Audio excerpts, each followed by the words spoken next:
Alright guys, Automotive Inc. here. So got a little bit of a treat today. So we picked up some more rentals. So I thought, well, we got a GMC with a D-Max in it. So let's take a look here.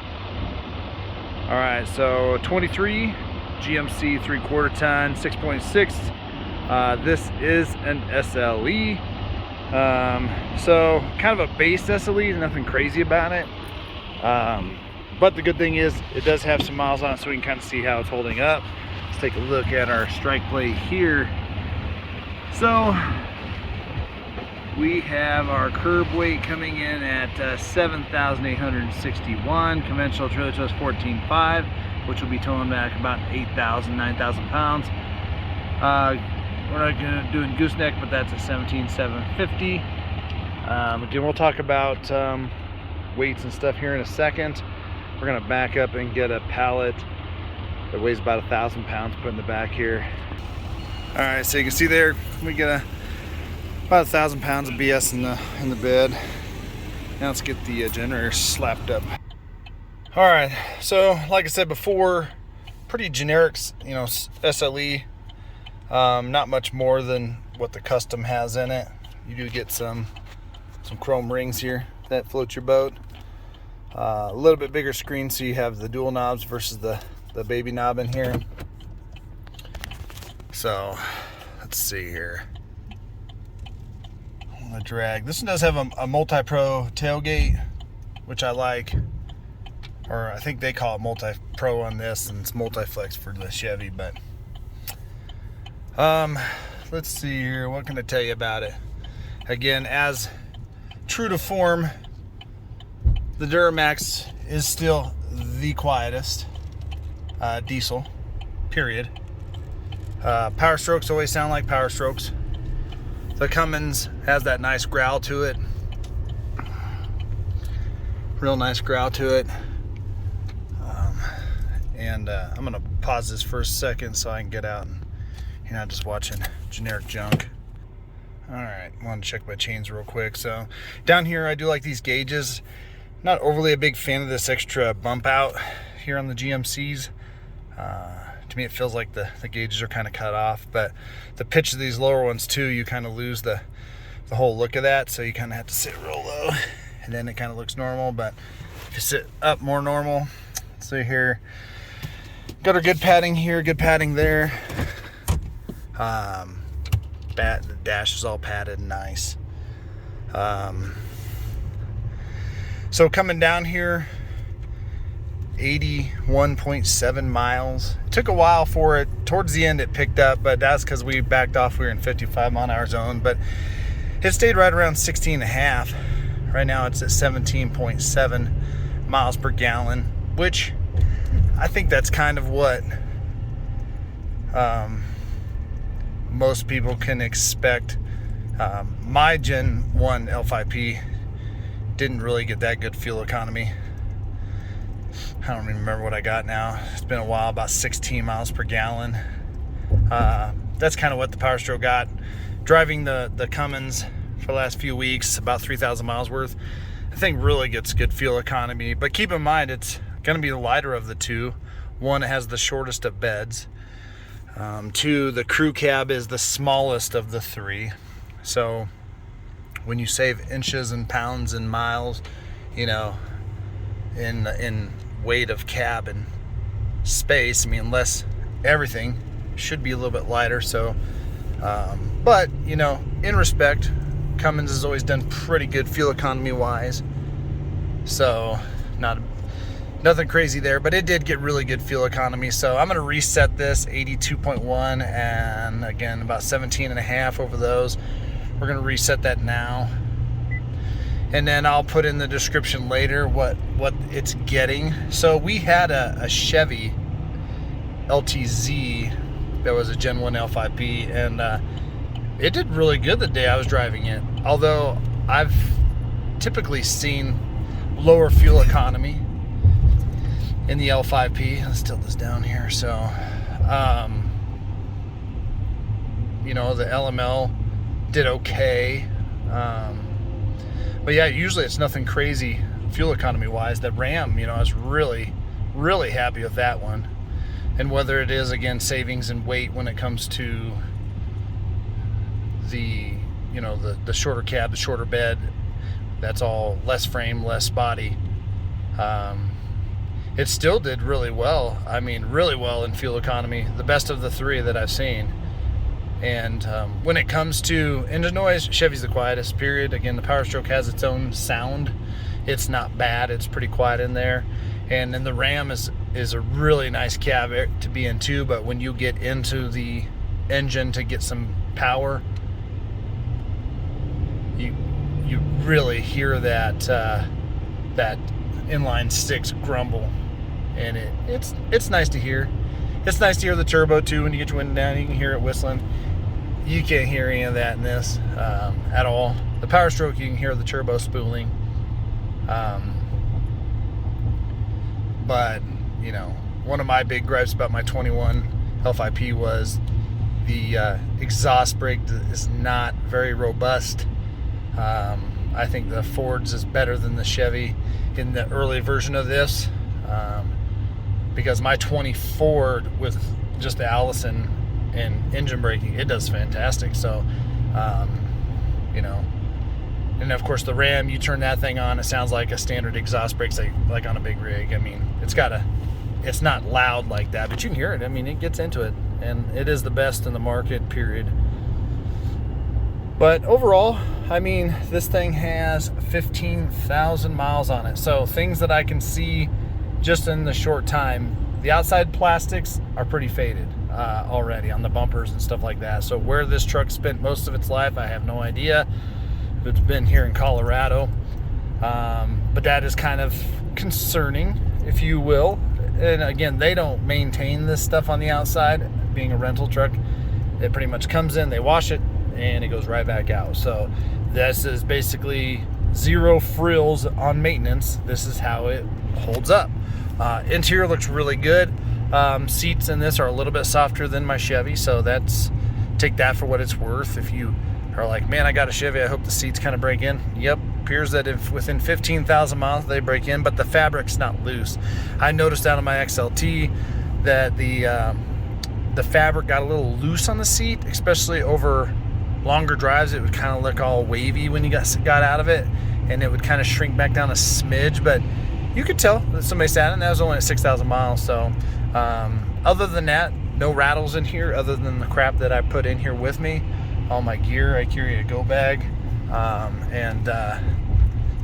so that has some rattling, but overall it's nice. The stereo is about the same as the one in my custom, nothing other than the bigger screen and the more knobs. The quality is the same.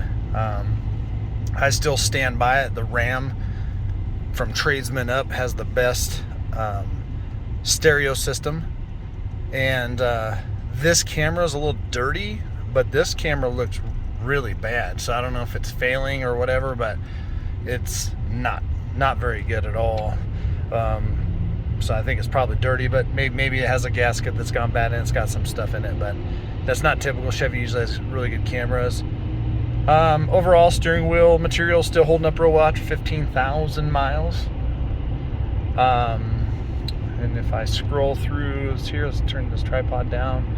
So trips, so over 2,793 miles. The average fuel economy is only 13.5. And I tell guys all the time, I said, you know, again, your fuel economy is subjective to your driving habits, everything else. So I mean, really, is that bad? Not necessarily, but it's not this, oh wow, it's so much better than, say, a gas engine. Versus like the Ram. The Ram's getting about 15.5 in town towing, and I think the best I got in that was 22 miles per gallon on the highway.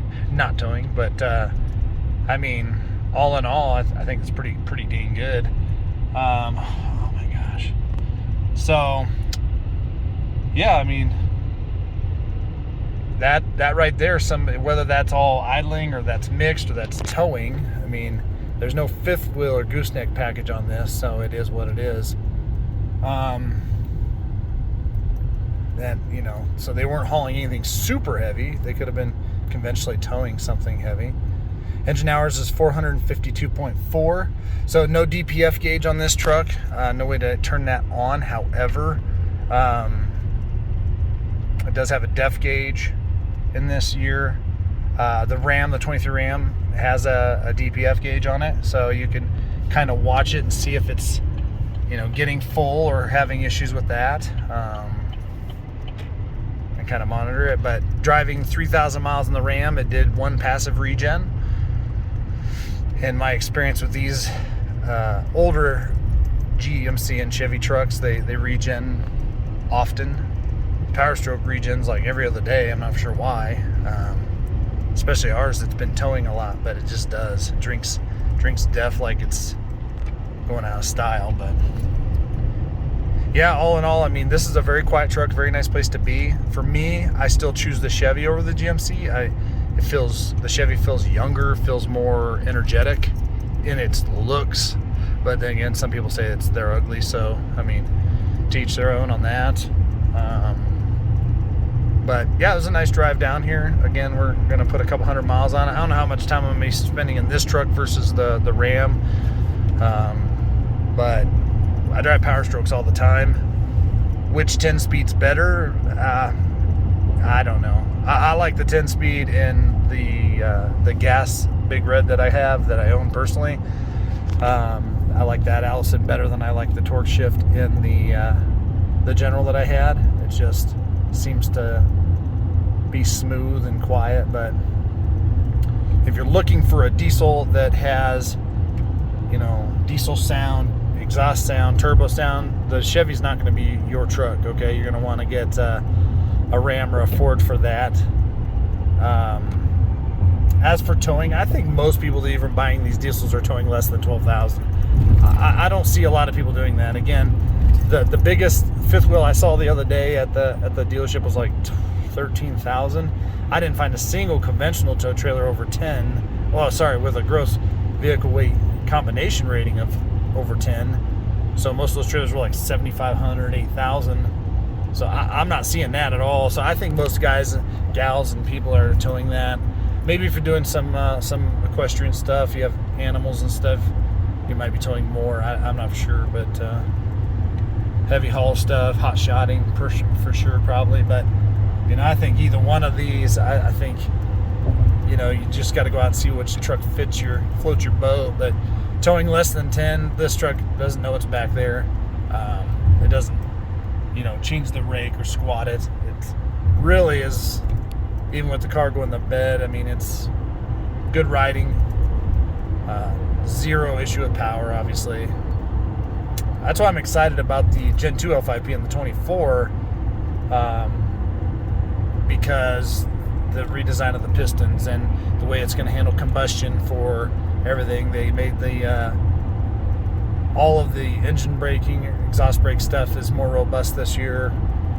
So yeah, I'm excited to see how that turns out. Plus, I like the new interior on the up trim. This interior to me is basically the same as the custom because it's a 23. But at the end of the day, the custom is just as good as this. I mean, this is all nice and soft and squishy, but over long term, that hard plastic is going to wear better, especially if you don't put a sunshade in. Yeah, we'll see how she goes with fuel economy. I'm going to be just a strong bet man that it's going to return about 13 cruising back with this. But I mean, it is super quiet in here. You don't know it's a diesel. You don't even really know it's running. The gasser, when you get on it, it does have a little bit of rumble to it, but not much. The Godzilla, you heard that thing when it was running every day of the week. Hemis are pretty quiet if you're getting a Hemi. But you know, like I said a while back, if I was in the market right now for a diesel, it would probably be a Gen 2 L5P 24 plus. That being said, after spending the last 3,000 miles in a Cummins, gosh, I mean, that truck is just, it mitigates the DPF regens really well. It gets good fuel economy. The interior is really nice. It's just smaller. So again, if you're looking for a full-size crew cab, you really got to be thinking, if you got to haul kids and dogs and stuff like that, you'd have to go mega cab on a Ram. and then it puts up there in the crew cab range. But if you're going crew cab Ram versus crew cab anything else, nah. I don't know what this Yahoo is doing. What are you doing? Wow, you got your left blinker on, you're getting in the right lane, but you're going to slam on your brakes in traffic to get over 3 lanes. Congratulations. You know, geez, after spending the time in the Ram is just a really splendid place to be. Again, it's the middle ground on the seat comfort. It's not too squishy like the Ford's the squishiest, softest seat. Ram is the middle, Chevy's the firmest. The Ram's got a really good sound when you're getting into it, but quiet all the rest of the time. Sound system's really good. Cameras are definitely second to the GM ones.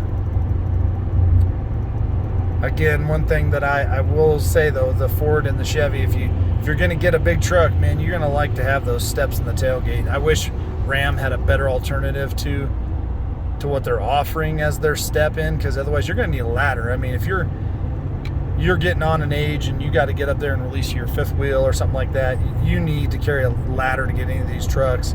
And having the bed steps and have that is such a nice little perk. But gosh, I got to tell you, the Gen 2 L5P I'm definitely interested in, but the 23 Ram with the new mirrors and that interior is just really nice. I mean, now that my kids are older, I just have one small kiddo at home, and I could probably get away with a crew cab. The mega cab is gangster. I mean, it's so nice, but it takes away from your payload.